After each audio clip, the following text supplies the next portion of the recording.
বাংলাদেশের আগামী সাধারণ নির্বাচন সম্পূর্ণ সুষ্ঠু ও নিরপেক্ষ হবে বলে বাংলাদেশের বংশোদ্ভূত ব্রিটিশ এমপি ডক্টর রূপা হককে আশ্বাস দিয়েছেন অন্তর্বর্তী সরকারের প্রধান উপদেষ্টা ডক্টর মোহাম্মদ ইউনূস। শনিবার বিকেলে রাষ্ট্রীয় অতিথি ভবন যমুনায় যুক্তরাজ্যের এমপি রূপা হক সাক্ষাৎ করতে এলে তিনি এই প্রতিশ্রুতি দেন। প্রধান উপদেষ্টা বলেন, গত 3টি নির্বাচনে মানুষ ভোট দিতে পারেনি।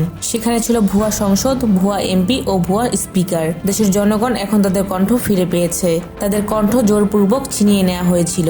এই সময় রূপা হকের এক প্রশ্নের জবাবে ডক্টর মোহাম্মদ ইউনূস বলেন, পরবর্তী সাধারণ নির্বাচনের জন্য দুটি সম্ভাব্য সময়সূচি রয়েছে, ডিসেম্বর 2025 বা 2026 সালের মাঝামাঝি। তবে নির্বাচনের তারিখ নির্ভর করছে মানুষ কতটা সংস্কার চায় তার উপর। রূপা হক আগামী সাধারণ নির্বাচনের অস্থায়ী তারিখ, অন্তর্বর্তী সরকারের সংস্কার উদ্যোগ এবং রাজনৈতিক দলগুলোর অংশগ্রহণ প্রক্রিয়া সম্পর্কে খোঁজখবর নেন। তিনি বলেন, বাংলাদেশ দেখে সত্যি আমি উৎসাহিত।